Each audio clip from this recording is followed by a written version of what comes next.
Hello everyone, hope you are doing well. Welcome to another video on my YouTube channel. My name is Milvi and this is NullAccess YouTube channel. In today's video, we're gonna be learning how to gather information about systems, domains, and infrastructure without touching the target directly. So we will cover passive reconnaissance. We will take a look at the active reconnaissance briefly, but the main topic is gonna be passive reconnaissance and how to gather information. So let's jump into it. So the first thing that we need to know is the definition of reconnaissance, what reconnaissance is. So reconnaissance is the process of collecting information about the target system, network, domain, or organization for security purposes. Reconnaissance is always the first phase of any cyber security assessment. The goal is to learn about the target's infrastructure, services, and potential weaknesses without performing attacks. Reconnaissance is used by both attackers and defenders. So usually attackers use this reconnaissance to plan future steps quietly, but on the other side, defenders try to discover and protect exposed information. So that's the basic definition of the reconnaissance. So let's jump into the next slide. So we have two types of reconnaissance, passive reconnaissance and active reconnaissance. So passive reconnaissance, information gathering without direct contact with the target. So let's say you are watching someone from distance without approaching to that person.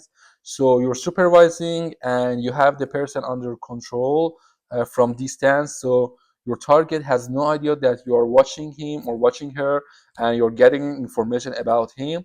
So on the other hand, if your target is an enterprise, sorry, and or a company, so you can use public resources like social media, like you can Google some information about it to gather email address, telephone, location, and etc. But on the other hand, active reconnaissance is information gathering by indirecting directly with the target system. So remember this keyword. Whenever we speak about passive reconnaissance, it means without direct contact, indirectly. This is the keyword. But when we talk about the active reconnaissance, we try to gather information by interacting directly. Directly. This is the keyword, directly, with the target system. So unlike the passive reconnaissance, you're approaching someone and you're greeting him and you ask some information, useful information. What's your name? Where you're living? And what's your email address, how old are you, and etc. etc. This is an analogy of active reconnaissance. You can uh, uh, image that how it works in real example, like if you're targeting an enterprise or company, you can walk in and ask some useful questions.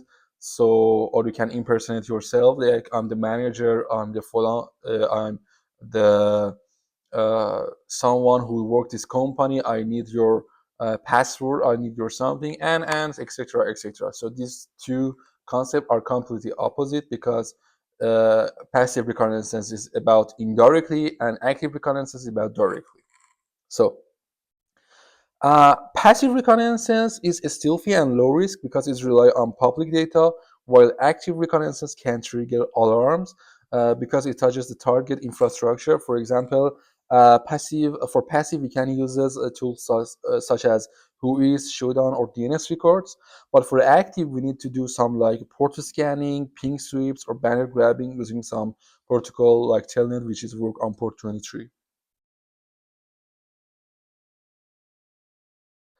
So yeah, this is the comparison between passive and active reconnaissance. For passive reconnaissance, you can use some tools like who is DNS records, search engines, Shodan, and remember that it's indirect and stealth level is high because you try to interact with your target indirectly and not directly. That's why you leave no footprints, no logs, and that's why it's more stealthy. But on the other hand, active reconnaissance is about port scanning, service enumeration, vulnerability scanning, and remember it's direct.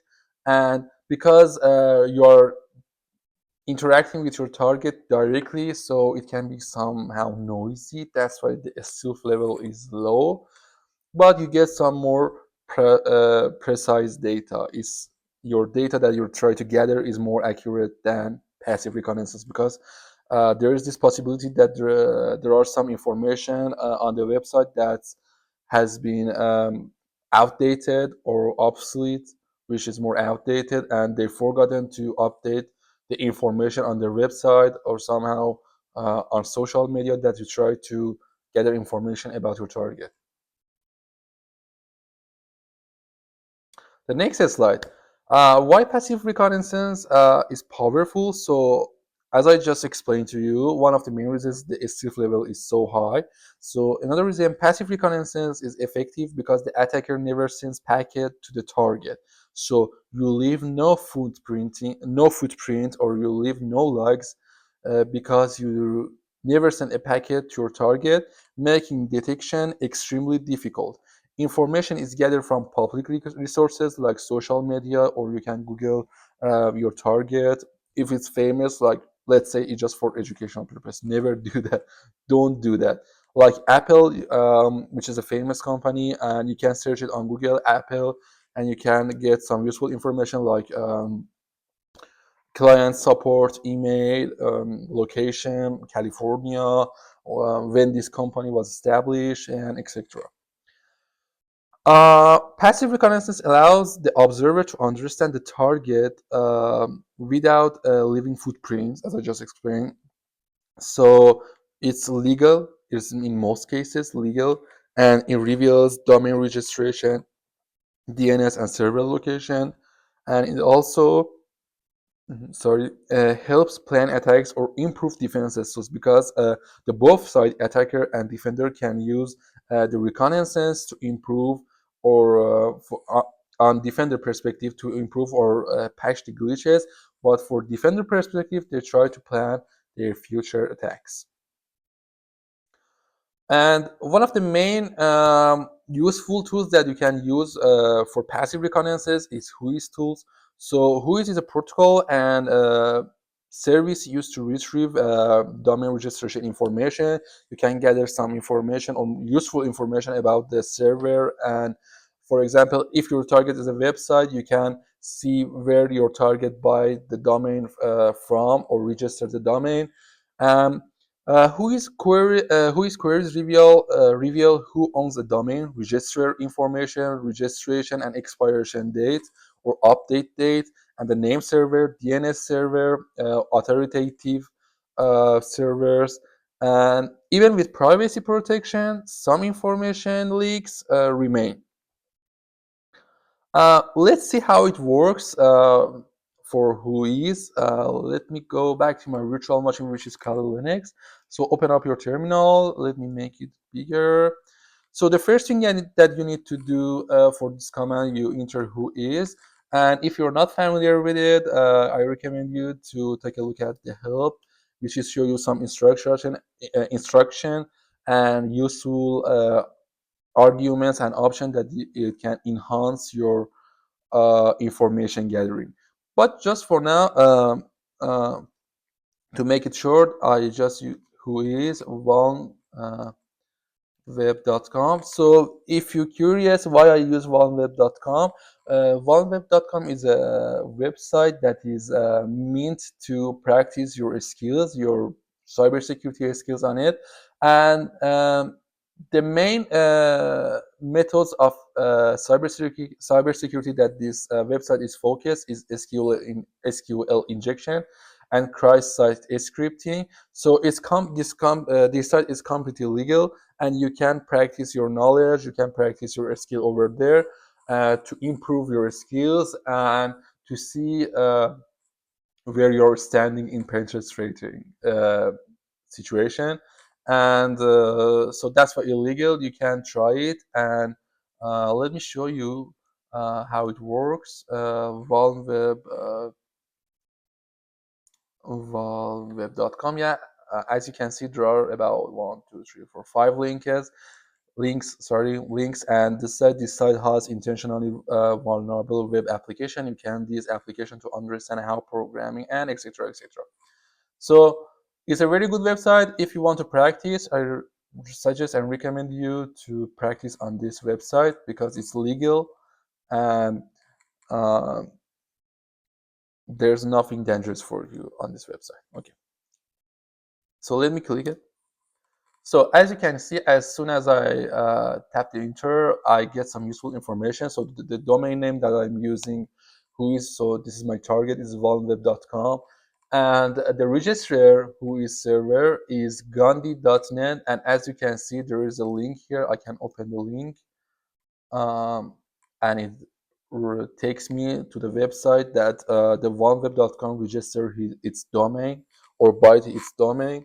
So yeah, it's one of the domain provider like I don't know, cheap domain cheap or something like that, or Squarespace that you can buy your domain.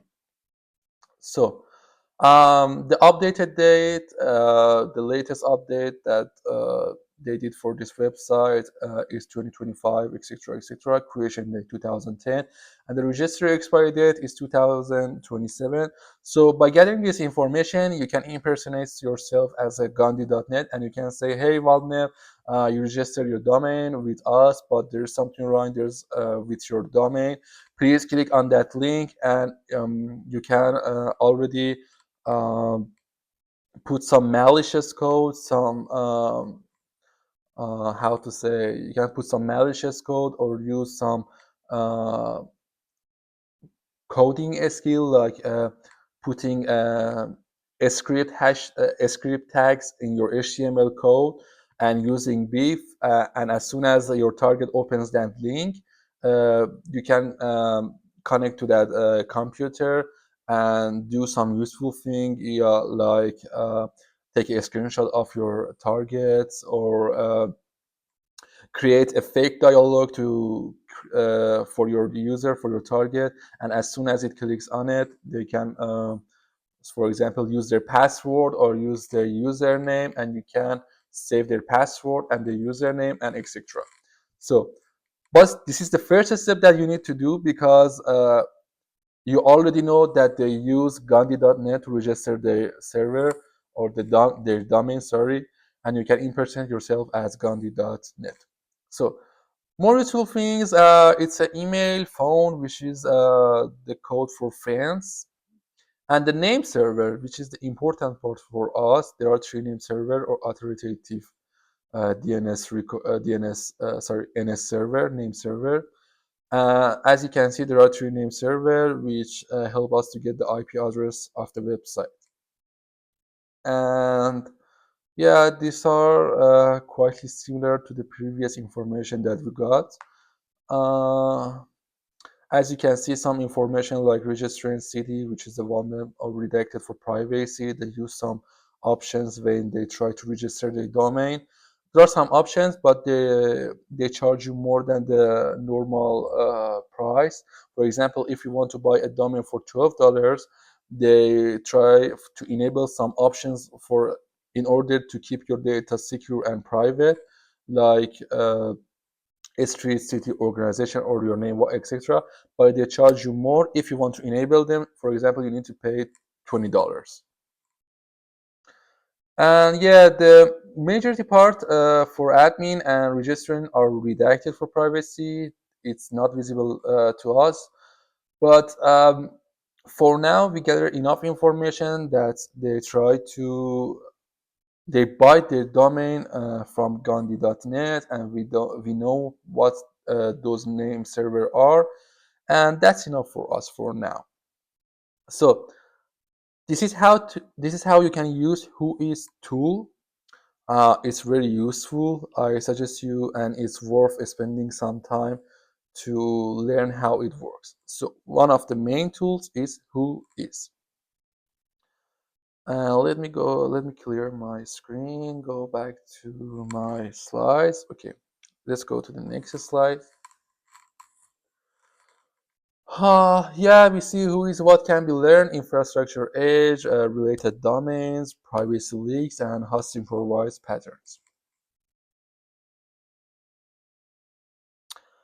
DNS, Domain Name System, is a system that translates human readable domain names into IP addresses that computers use to communicate. Every time that you enter a URL in your URL search bar, in your URL bar, or in a search engine like Google or something like that, they try to convert this URL into IP addresses. So the main reason that the website loads on your web browsers is that they get the IP addresses for their website. So when you initiate a request, let me go back there. So when you initiate a request, the DNS, it sends a request to the DNS server, and DNS server returns you an IP address. And as soon as you get that IP address, the website loads on your web browsers. So why they did that? Because it's easier to remember words like apple.com instead of remembering or trying to memorize some IP addresses, which is hard. It's divided into 4 octet. Sometimes the majority time you may be wrong about that IP address, so it's easier. That's why they create URL, or uniform resource locator. And as soon as you enter the URL, it converts it to IP addresses using that DNS, and you have your websites on your web browsers. Next slide. We have different types of DNS records. So a record means maps domain to IPv4, which is more common and more popular. 4A or quadruple record maps domain to IPv6, Internet Protocol version 6. And MX record specifies mail servers for the domain. So it specifies the mail server that your website or your company, your enterprise, use that to handle the mails and emails and inbox, and use that to save and try to put that emails in the inbox. NS record identifies name servers, so which is the easy one. And TXT record is a metadata, SPF, and verification data. Is sometimes is very useful. And we have canonical name, or CNAME, which is in an alias to another domain. So mostly it's about the subdomains, because when you enter a URL like www.example.com, it may CNAME to example.com. That's how it works. It's an alias to another domain. So let me show you. For example, let me go back here. For example, if you write www.vulnweb.com, this URL may map to another URL, which is vulnweb.com. So it's all about the subdomains. So it's a canonical name. www.vulnweb.com is a canonical name for vulnweb.com because it's pointing to vulnweb.com. So I misspelled that here, so sorry, but it's enough. So yeah, that's a different type of the DNS. Let me go back. Let me go to the next slide. So what is a DNS resolver?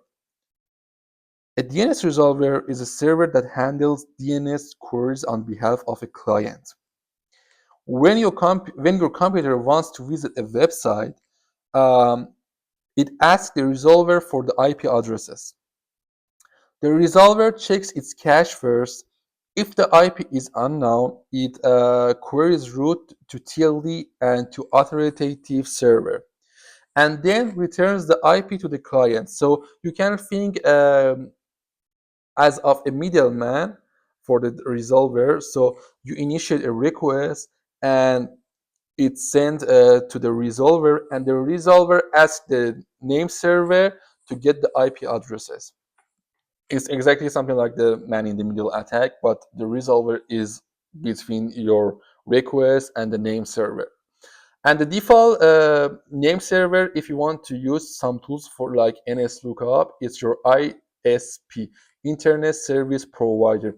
If you don't specify the public DNS server like Google 8.8888, 8.8.8, It uses the default resolver, which is your ISP or internet service provider, for some tools like DNS lookup,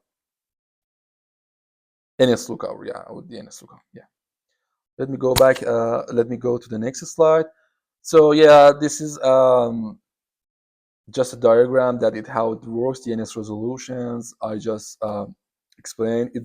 The first thing that when you initiate the request, the local cache check, then root DNS query, TLD servers. The request move to the TLD server corresponding to the COM origin or other extension and authoritative query, and then at the end, the last and the final stage is to return the IP address, and you have the website or whatever ready on your web browsers. nslookup is one of the tools which is useful for passive reconnaissance. nslookup is a command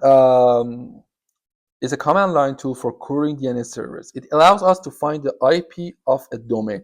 So you may get different IP addresses because the web servers or the providers like Apple, in order to keep the websites available every time, they use different servers. They use different sometimes DNS to keep their website available.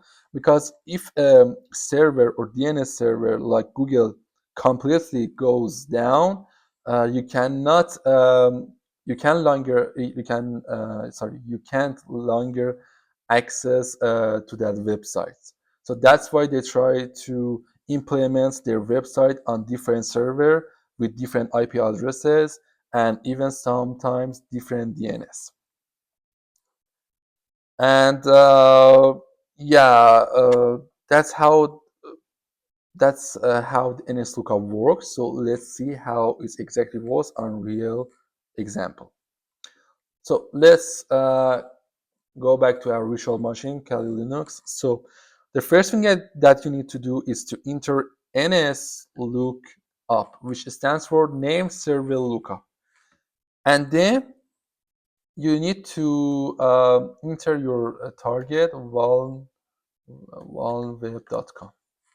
Yeah, as you can see, we get the IP address for walweb.com, which is this IP address.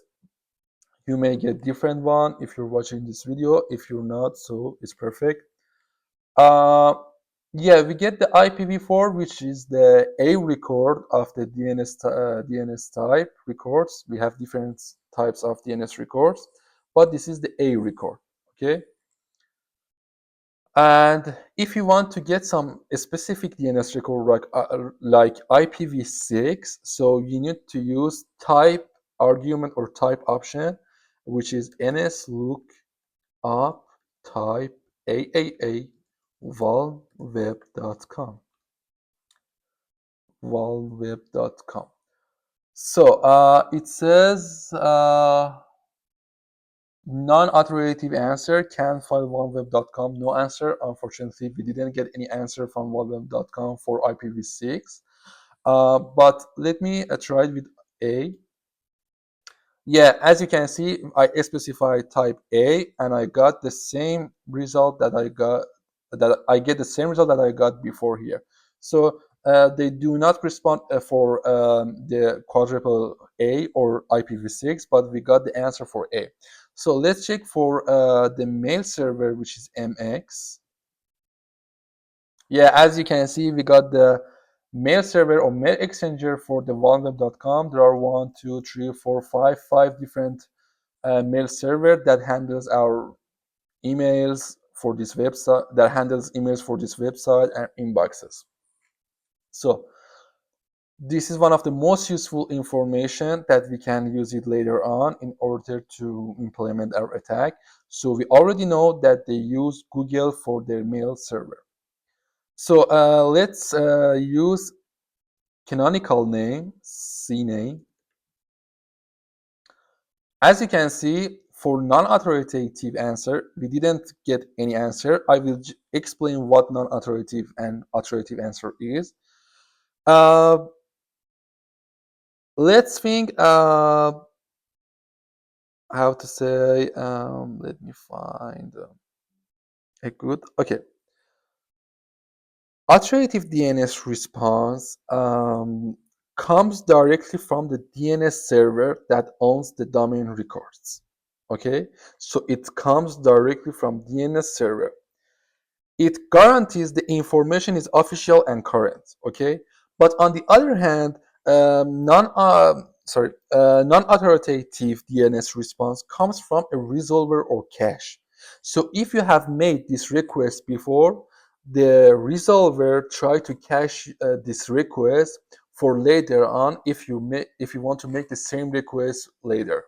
So if your request is kind of the same request that you made before, the resolver try to cache that and use the cache response to give you an answer. So the cache response is non-authoritative answer, and it comes from a resolver, not that domain's own server. So this is the difference between the non-authoritative answer and authoritative answer. Authoritative answer comes exactly from DNS server, and non-authoritative uses caches or resolver to give you the response, because if your request is the same that you made before, they try to use cache or resolver. That's why we have two types: non-authoritative answer and authoritative answer. And yeah, that's it. Let me go back to nslookup. Let me clear my screen. Okay, so as I explained to you, the default resolver is your ISP or internet service provider. So, but if you want to change it to something else like Google public DNS server, which is let me show you here. Okay, go here, which is 888 or 8844 for Google public DNS. I go back here. So um, let me use Google, because the OneWeb is not running on um, is not using a Google DNS server. It's using Gandhi.net DNS server. So they have their own specific public DNS. So let me use Google nslookup. Type we are interested in A and google.com. The last thing that you need to enter is the public DNS server IP, which is 8888.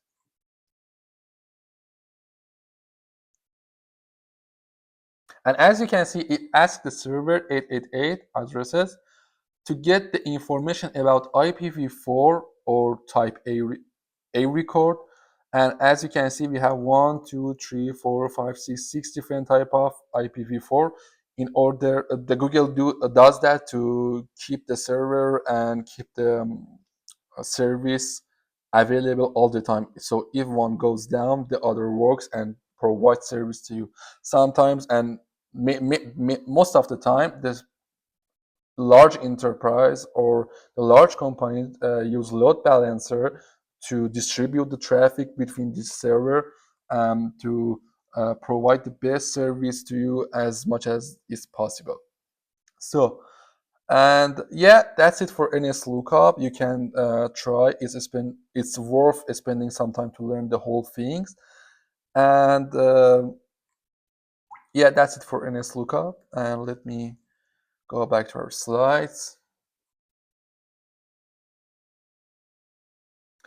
Let me show you something here for nslookup. We can also use type AAAA google.com, and it gives you IPv6. Yeah, as you can see, it gives you IPv6. Or for canonical, you can use CNAME. CNAME Google www.google.com, and it gives you the answer from authoritative answer can be found from yeah, it's non-authoritative, so you're not using cache or resolver response to get the answer, you're using the official response from DNS servers, and it's valid and official. So let me go back here. Dig. So dig is a domain information grabber, is a DNS lookup, similarly much quite similar to nslookup, preferred by professionals because it gives you more detailed information. More detailed DNS response information, can query specific records like nslookup. But the way that you need to use these tools is somehow it's kind of different than nslookup. So let's check how it works.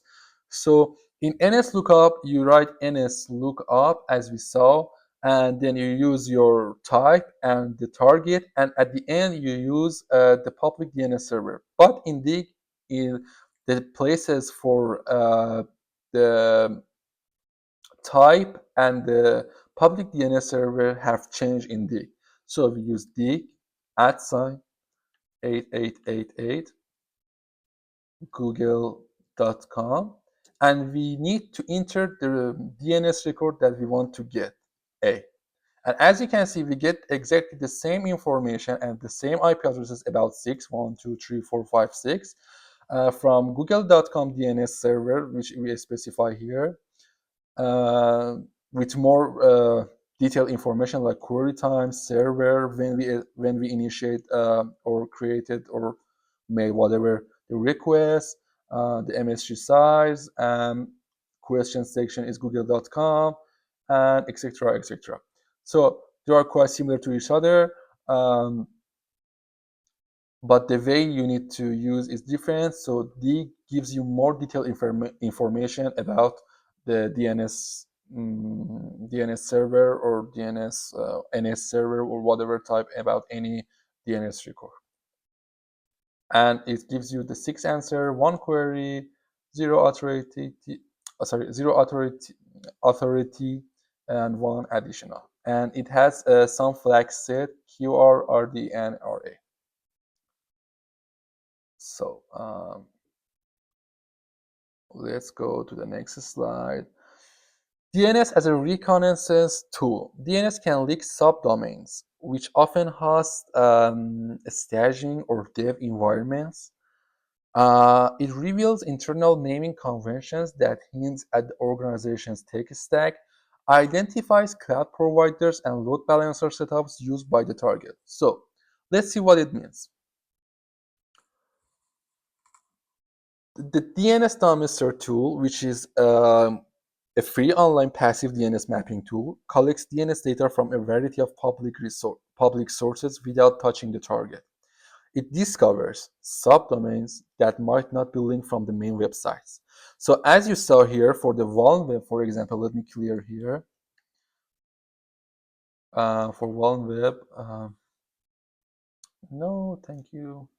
Waln web, we have different subdomains for each of these links: test PHP, test HTML5, test ASP, test ASP.NET, and etc. But let's say this website is not working. How we can make sure how many subdomains exist for these websites? Because sometimes there are some subdomains that are not visible to us. So how we can find them? Thanks to some tools like DNS Dumpsters, we can find those subdomains. Let's go to the next slide and how it works. So it's for shutdown. Let's see how DNS Dumpster works. Let me open another window here. DNS Dumpsters, yeah. So let me search for walnweb.com. So as you can see, we have many useful information, including the many subdomains. For example, antivirus 1.walnut.com, which is not visible here. Yeah, we don't have it here. So it's one of the subdomain that is not visible to us. Let me paste it here to see. Okay, we are having trouble finding that site, so we are not allowed to see that subdomain or the specific path. but there are many useful subdomains that you can see here, including their IP addresses, which we got using nslookup, and open services from database. For example, for these two URLs, we have Microsoft IIS or Windows Server, and you can search for a vulnerability about these services and exploit them, and sometimes gain some more useful information using by exploiting that the vulnerability that they possess. And they come with ASN, which is the autonomous. Sorry, I forgot the name. Let me. What was that? If I'm not mistaken, it was autonomous system number or network. ASN stand for google.com. ASN, autonomous system number or server. System number ASN stands for in networking. Yeah, autonomous system number, not numbers, not server. Autonomous number server, the systems. Autonomous system number, sorry, autonomous system number. And what are these? ASN, usually routers use ASN to decide how to route traffic between networks. So ASN is about the network that owns and advertises your public IP, not about your something like computer or OS. For let's say you're running an Apache 2 server on your Linux, so the ASN that the ASN assigned to your computer or to your server is provided by your ISP or internet service provider. So for example, the ASN name is Amazon Web Server or AWS. So ASN belongs to Amazon, not to the DNS. Remember that NS record is complete. NS records or DNS or the DNS server are completely different than the ASN name. So it's autonomous system numbers, and it's provided by the by the by the network that owns and advertise your public IP addresses. So if your public IP addresses is provided by Amazon, ASN belongs to Amazon. It's provided by your ISP, so the ASN is belongs to your ISP. But if it's provided by Google, it belongs to Google, and etc. So we know the Amazon uh, AWS or Amazon Web Services provide this service or server with these IP addresses, which is the public IP addresses, not private one. So the Amazon provides these public IP addresses. So the ASN belongs to this. So as I just explained, the routers use this ASN to decide how to route traffic between the networks. And another useful information using MX mail server or MX records that we got the same things about the OneWeb, about the Google things that we have, and NS records exactly the same thing that we use nslookup or big tools, Gandhi.net, and TXT records, which is useful sometimes very useful.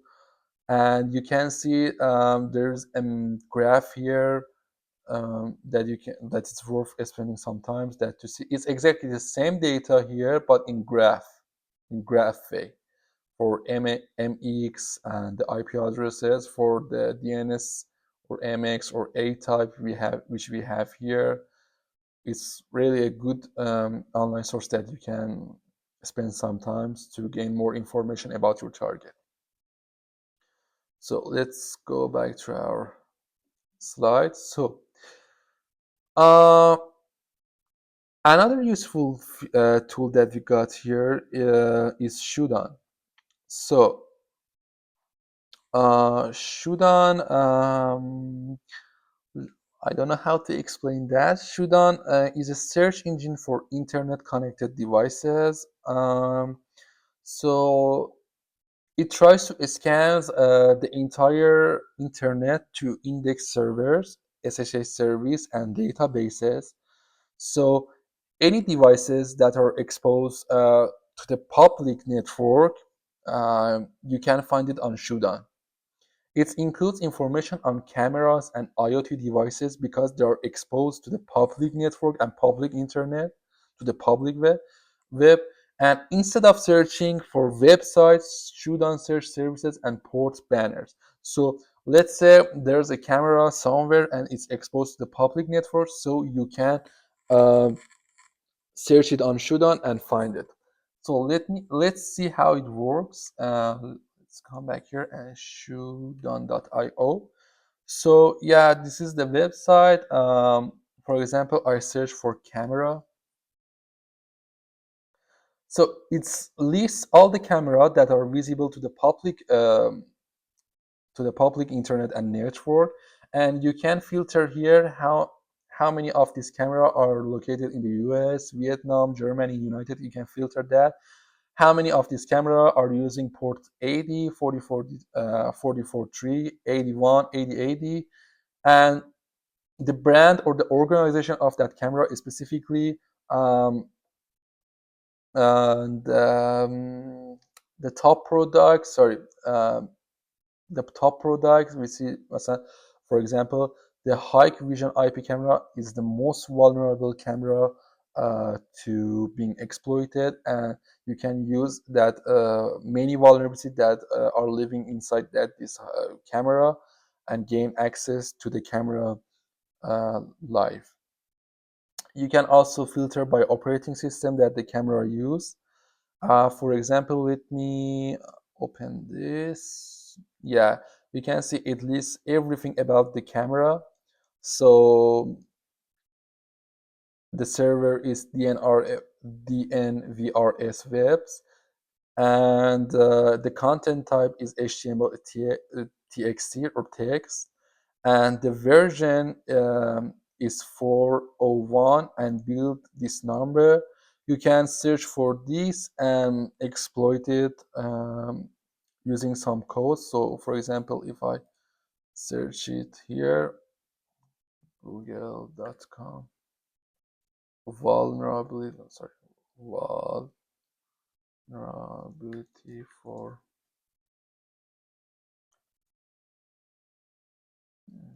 let me hide camera.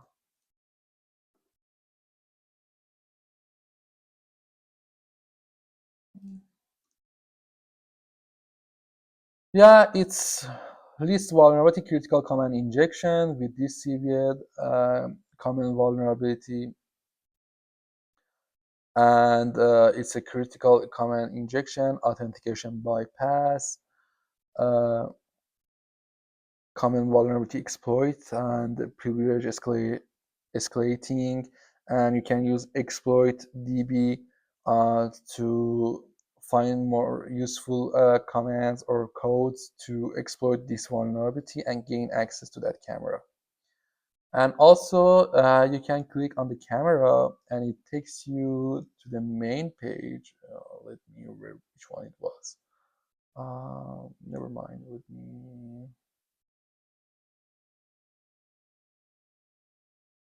mm, maybe it's not a good choice. Let me use this. Yeah, it's not secure.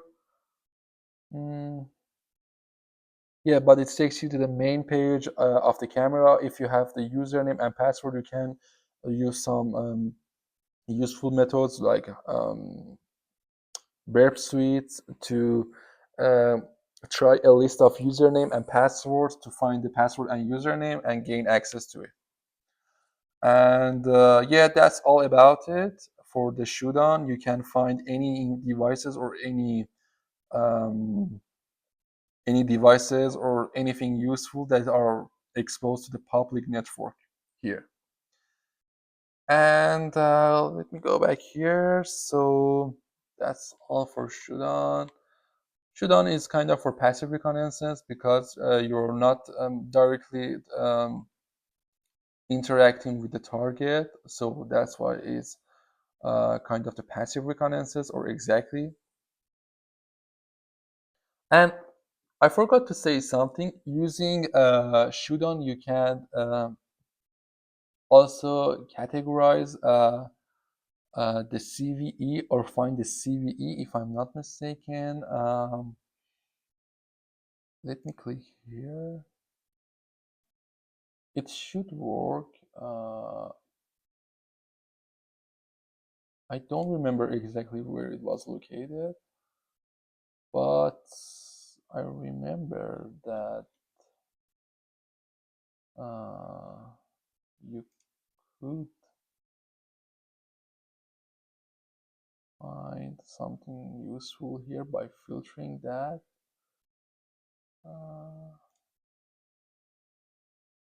Filter, I can't see where it's.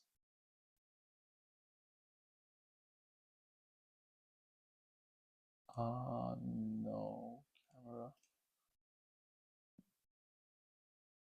Advanced search. Oh yeah, I think it was advanced search. I think, if I'm not mistaken, but there was something here. I would like to show you where it was.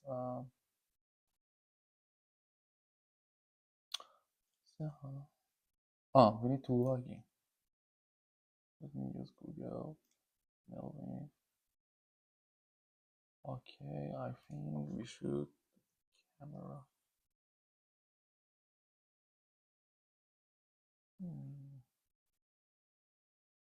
United States.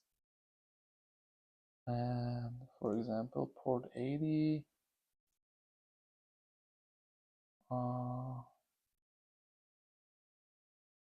No, it's not here. But I remember there was a section that you could find a CVE related to this. But unfortunately, I don't know where it's located now. Okay. I'll find it later and I'll let you know. But for now, it's enough. And passive reconnaissance in real attacks, most attacks begin with passive reconnaissance. As you saw, we gather information about our target using WHOIS lookup, DNS enumeration, shoodown search, infrastructure mapping, and so on. So, and in defensive perspective, organization should remove unnecessary entries, use WHOIS privacy protection. As you saw, there was some redacted privacy information, and monitor public services. So defensive reconnaissance is learning what attackers can see before they exploit it. So you put yourself in attacker's shoes. And for final review, the passive versus active. Passive reconnaissance is quiet, legal, and hard to detect while being extremely effective. And active reconnaissance is louder, riskier, but more precise because you get the most recent information about about your target or enterprise or company. Both phases are important, but passive reconnaissance always comes first. So if you can gather information about your target using passive reconnaissance, always it should be the first thing that comes into your mind. And yeah, that was all. Thank you for watching this video. If you enjoy it, please like this video. And this is the part of the enumeration things, and it was the first video about the enumeration. I will upload more videos about enumeration, cybersecurity, port scanning protocols. So this is just the beginning. I would appreciate if you subscribe to my YouTube channel, and if you like this video, please like it. If you know something that I didn't or I missed it, please feel free and leave me a comment in the section below. And I appreciate you. Have a really good time, and goodbye for now.